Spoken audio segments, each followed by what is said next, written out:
Joining us now is Ojinika Ojiope with stories trending around the world. Hello, Jinex. Buongiorno. Good morning, Good morning. Dr. Abati. How are you this morning? Good. Good morning, Ayo. Good morning, Oji. How Looking are you? radiant. Good morning, Rufai. How are you this Buongiorno, morning? Italiano. Yes, today I feel Buongiorno. Italian. Why not? Well, all right. Good morning to you, viewers. Here are some of the stories that are trending across the globe.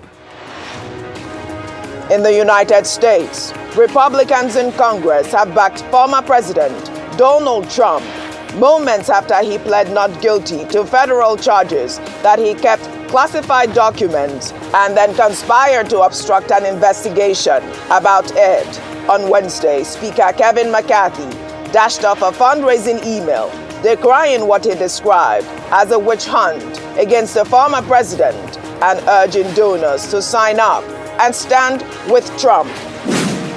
In Greece, at least 79 people have died and dozens are feared missing after a fishing boat carrying migrants sank off the coast of the country's southern Peloponnese region. A large search and rescue operation has saved 104 people so far, 4 of whom have been taken to a hospital with symptoms of hypothermia. The Italy-bound boat is believed to have sailed from the Tobruk area in eastern Libya. In Nigeria, President Bola Ahmed Tinubu on Wednesday ordered a thorough investigation into the death of scores in a boat accident in Kwara State, which claimed about 100 victims returning from a wedding event. Authorities say the boat was carrying about 300 passengers traveling from Kwara State to Niger State before the boat capsized, drowning the victims. The cause of the incident is still being established. Under sports, World Football Governing Body, FIFA, announced on Wednesday that its Secretary General, Fatima Samora, will step down from her role at the end of the year after her 7-year run. FIFA President Gianni Infantino appointed Samora, a veteran United Nations diplomat from Senegal, in 2016. The 60-year-old became the first female and non-European to hold the role in the World Football's governing body. Finally, under entertainment, 9 women filed a sexual assault lawsuit against actor-comedian Bill Cosby in Nevada on Wednesday, just weeks after the state abolished the statute of limitations for civil cases. The lawsuit accuses Cosby of using his enormous power, fame, and prestige to isolate and sexually assault each of the women named in the lawsuit. The 85-year-old comedian has been accused of sexual abuses ranging from grooming to rape by more than 60 women. Bill Cosby's spokesperson, Andrew Wyatt, has accused the women suing the comedian of being motivated by their addiction to massive amounts of media attention and greed. Well, let's begin what's trending with reactions to the suspension of Abdulrasheed Bawa, chairman of the Economic and Financial Crimes Commission, by President Bola Ahmed Tinubu on Wednesday. Bawa's suspension follows weighty allegations of abuse of office levied against him. In a statement by Willie Bassi, the Director of Information in the Office of the Secretary to the Government of the Federation, the 43-year-old EFCC boss was directed to immediately hand over the affairs of his office to the Director of Operations in the Commission, pending the conclusion of investigations on allegations levied against him. While the development comes less than a week after Godwin Emefiele, former governor of Central Bank of Nigeria, was also suspended by the president. Well, let's take some tweets. This person wrote, 2 weeks in office, Tinubu.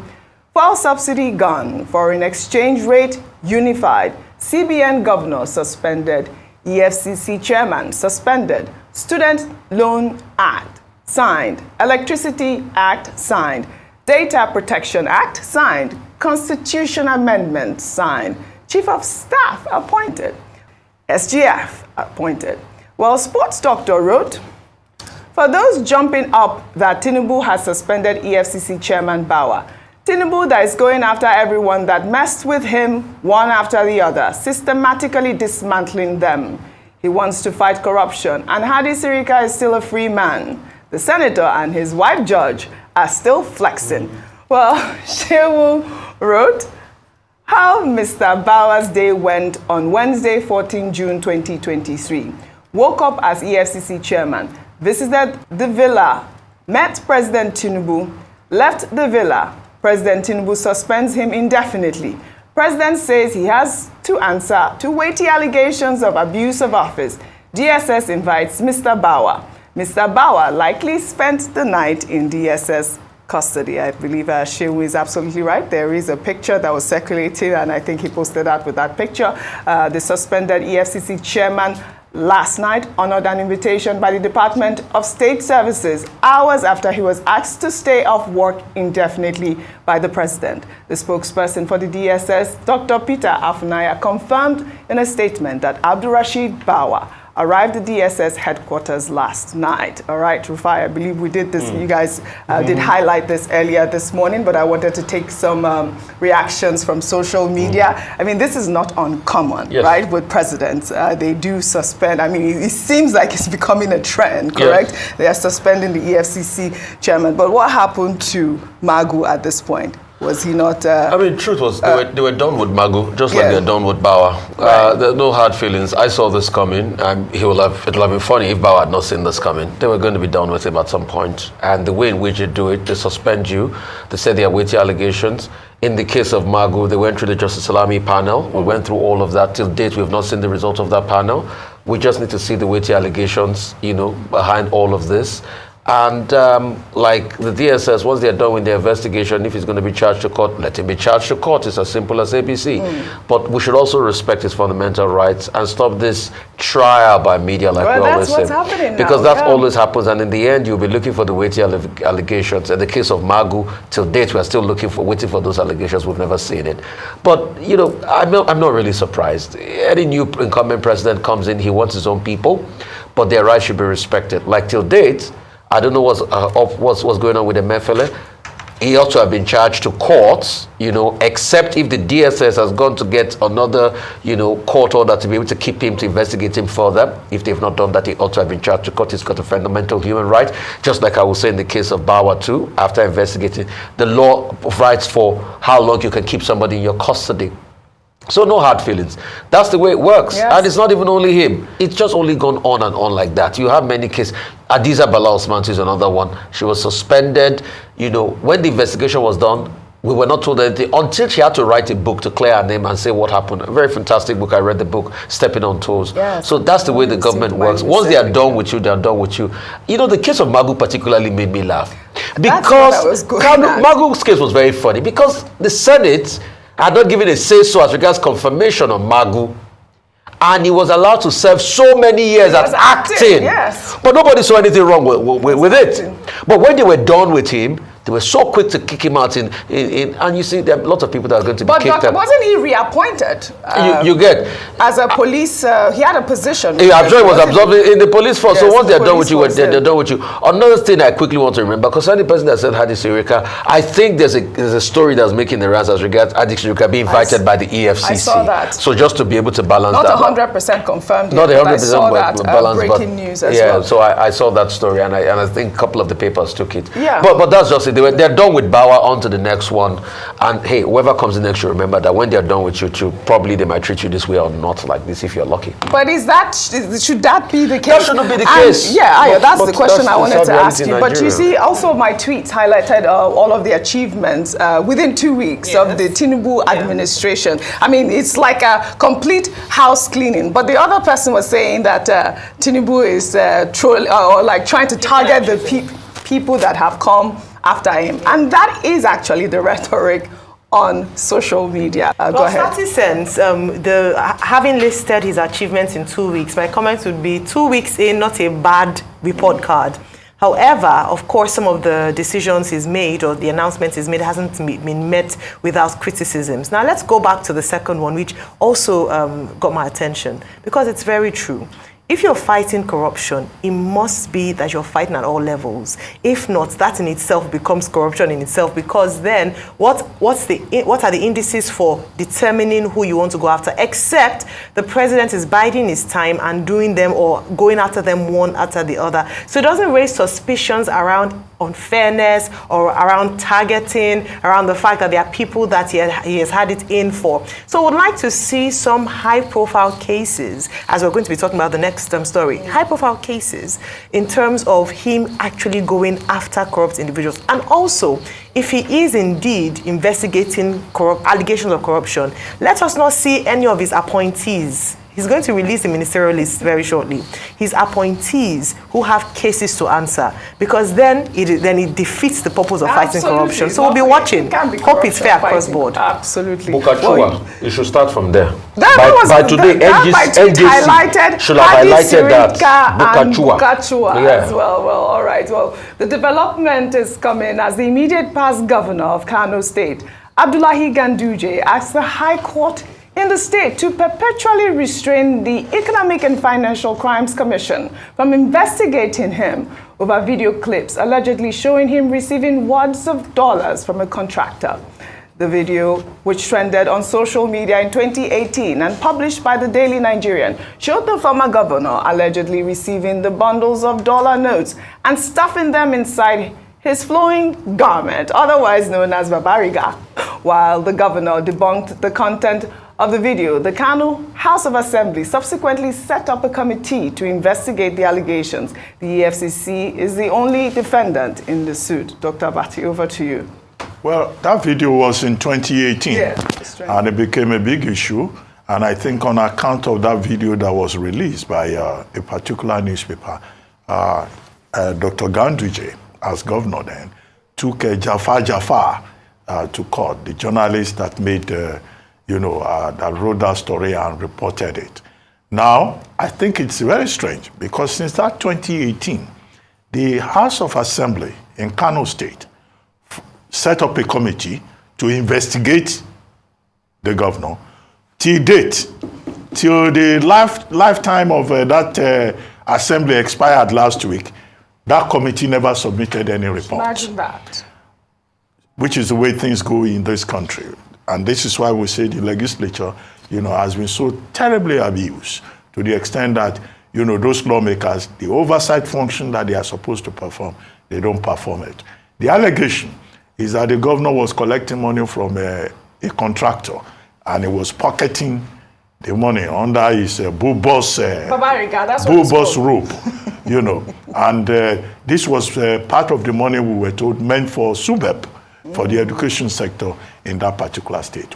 So you have the House of Assembly taking such a long time and never completing the investigation, never submitting the report. And it's now on the basis of all of this that the former Attorney General of Kano State has now gone to court seeking a restraining order against the EFCC from investigating Governor Ganduje. Well, since the matter is still in court, we can just comment on it peripherally. One of the prayers that the former Attorney General is placing before the court is that, one, EFCC should not intervene until that matter is concluded by the House of Assembly. Which House of Assembly? A House of Assembly that did nothing. And that, two, until the case between Ganduje and Jafar, is determined in the court of law. But the thing to note here is that, well, it's up to the court. Let us not do the work of the court for it. But to an ordinary person, this looks ridiculous. When a man is governor, Section 308 grants him immunity. But when he's out of office, he has no immunity. He can be investigated. So taking EFCC to court, EFCC has not even summoned him. EFCC has not started investigating him. They are already warning the EFCC not to attempt it. I mean, what kind of country is this? Which in itself is a violation of the rights of the EFCC, as outlined in its own Establishment Act. So the question to ask is, what is Dr. Ganduje afraid of? If he's not afraid of anything, if the EFCC wants to invite him, they can invite him. It doesn't mean that, he's already guilty. They will carry out their investigations. And you should be reminded that it can't be going about threatening to slap people. Because this one is also like threatening to slap the EFCC. The other day he was at the villa. He said if he saw Kwankwanso, he would slap him.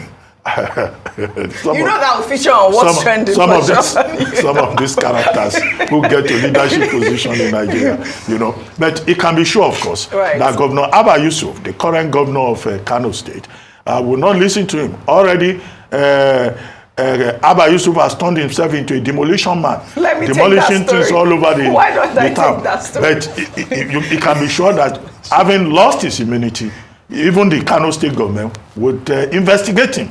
So will he go to court and say the new government must not inquire into his activities when he was there? He probably would. Well, all right. You mentioned the Kano State governor. And another development, some residents in Kano State have condemned the Kano State government's decision to demolish a multi-million naira road structure known as the Kano Golden Jubilee Monument, which they say was done in public interest. The governor of the state, Abba Kabir Yusuf, ordered the demolition in the early hours of Wednesday and personally supervised the demolition, which lasted for 3 hours. The roundabout was erected in 2017 to commemorate the state's 50th anniversary. I mean, look at this. See, so unnecessary. I think Governor Kabir Yusuf of Kano should remember this. The Yorubas have a saying. They say adiyera no kinsho wajegbe. What it means is there's a chicken they normally make for people, sort of like a transit chicken to the world of beyond. And if they eat yours, you eat theirs. Governor Kabir Yusuf should remember that the way Governor Ganduje is running helter-skelter now, he will leave office one day. And he will be judged by the things he had done. He should stop this vindictive nature. This thing was done in the interest of public good. The argument they are making is that it's disrupting traffic and everything. No. There's something they call social monuments for every society. Mm-hmm. He's built this, let it be. And stop all this vindictive nature. Because after all is said and done, whoever is pushing him to do all of this, they will leave him high and dry. So he should be careful. He should be careful because at some point, Governor Ganduje reigned supreme and felt he was the Lord of the Manor. But look at him today. He could bring in the National Assembly to investigate something and on so that he will exonerate himself of the case of the Gandola scandal. We can't forget, that's where the name Gandola came from. Yeah, that's how he got his name. Yeah, Gandola. But the truth is today, you are the one now begging the court to help you hold EFCC. It just reminds me of a man that wants to fight with somebody else and you're saying they should tie the hands of the other person. No! Yeah. Let the law take its course. Please, he should cool down on things. He has gone on a lot of this demolition exercise. Yeah. Also for landed property, you go on. Even if the titles were not properly done, in the case of landed properties, because I hear it's also after landed properties, can you fix things? Can you use those houses that have been built for economic value for the state and viability? But doing this is an ISO. Look at how much money has been spent on this. Look at the waste because you want to prove a point. Yeah, let's not do this to one another. Absolutely. Please. Are you a piece of history destroyed in public interest? I mean, how is this possible? Really? Horrible. I think my biggest take is the amount of money that's been wasted because we want to prove a point. In addition to the traffic, Rufai, his spokesperson also said that it was due to the fact that it was substandard material that was used to build the monument, and that the engineers who had assessed the monument said it would collapse in 2023 or 2024. If that is indeed the case, then it is a real issue for concern, because we have heard issues around building collapse and the likes. And then, if that is the case, then there must be a probe into the amount of money spent on that project and the contractors on that project, why they use substandard projects, and heads have to roll. Unfortunately, that's something that we don't often hear whereby there are consequences to actions. But who funded this project? It's probably taxpayers' money. It's high time we started to demand accountability for money spent. You cannot spend 160 million naira in 2019 to refurbish that, and then a few years down the line, you're destroying the property. What happened to the multi-million naira spent on that project? Absolutely. It is ridiculous. It's a waste of taxpayers' money, and we must get to the bottom of this. Absolutely. All right. The governor is also saying that that monument will be reconstructed, because that monument was erected in 2017 to mark the 50th anniversary of the state. Yes. So, and it says that the monument is blocking the visibility of the entrance to Government House. But to the extent that it says they will reconstruct it, that's fine. But what is worrisome is that since he got there, the only visible activity he has been conducting has been the demolition of buildings at the race course and also at the Eid praying ground, on the grounds that these were public lands given out to cronies of Governor Ganduje, as he then was, to erect buildings. But he needs to explain to the people. He needs to carry the people along. You can't just wake up one morning, something that the people are used to. You give one or two excuses, and you demolish it. Things have been reconstructed, not to block the thing that he's talking about. Since he says it will be reconstructed, let him now build his own, and let us see the quality structure that he will put there, because that monument had become historical for the people of Kano. All right, then. And another person demolish his own too. And he shouldn't go about victimizing people. Because it looks like he's on a vendetta mission. You know, he just wants to discredit Ganduje. Ganduje is not well loved by many people, but at least, you know, government is continuous and he shouldn't focus on vendetta. We need to hear from him what he wants to do for the development of Kano State, the welfare of the people of Kano State. He hasn't said enough on that since he assumed office. He should begin to focus on that. All right, then. We'll take our final story.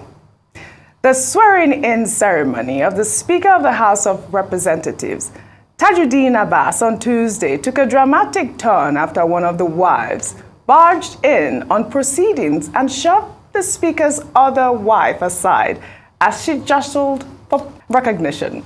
The action appeared to have shocked the newly elected lawmaker, who halted his oath swearing to exchange words with the wife who interrupted the event. Well, let's take a look at a snippet of that interaction before we come back for a discussion. I, Abbas Tajuddin, do solemnly but we are different from governors. that I will be faithful That I will be faithful and bear true allegiance and bear true allegiance to the Federal Republic of Nigeria, to the Federal Republic of Nigeria. and that I will preserve We are the Speaker of the House. and that I will preserve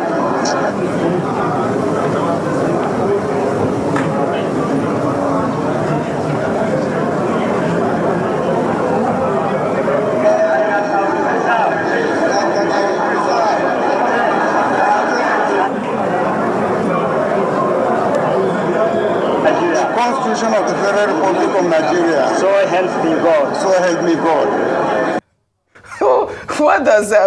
What is the portable say? Wahala, wahala, wahala. I have to come to you. Wait, this is complete wahala. Well, this is as the newly elected Senate President, Godswill Akpabio, during the 10th Senate legislative activities on Wednesday, took a swipe at his closest rival, Abdulaziz Yari, stating that he did not prepare a speech during the inauguration of the 10th House because he knew he was contesting against an uncommon transformer like him.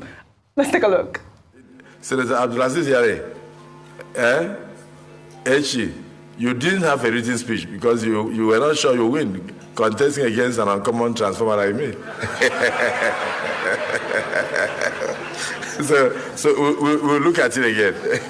Complete wahala, Dr. Martin. Well, Godswill Akpabio and his sense of humor. I love it. I just and it's good wanted to see former Governor Abdulaziz Yari also just laughing it off like that. Well, Akpabio says he's an uncommon governor, uncommon transformer. Correct. That's what he has taken to the Senate.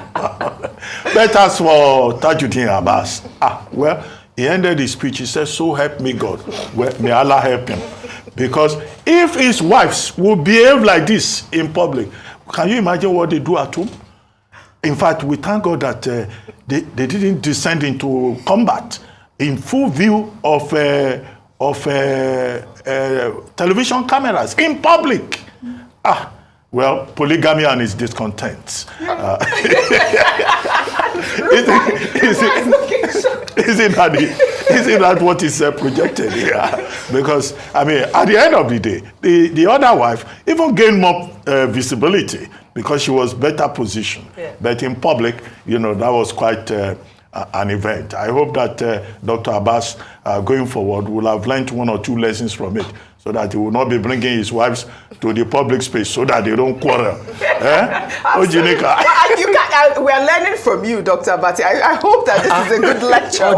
Oji, why will you say such a thing? Leave Shebi is the man that carry himself to marry more than one wife. Let him face what he's facing in public. Polygamy. It's polygamy. Absolutely. Is it not easy to say? You see, for me, I'm like Musa in the gate. There's nothing me, Musa, no go see for this gate of this Nigerian National Assembly. Take for instance, you can't comment on polygamy. It is this same. Even comment on monogamy. It is in this same national.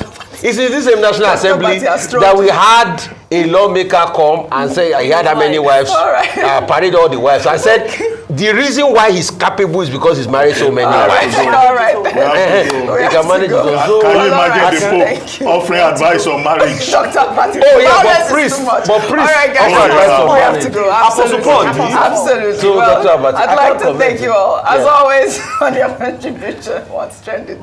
Well, that's all I have for you on What's Trending today. I'll see you all tomorrow.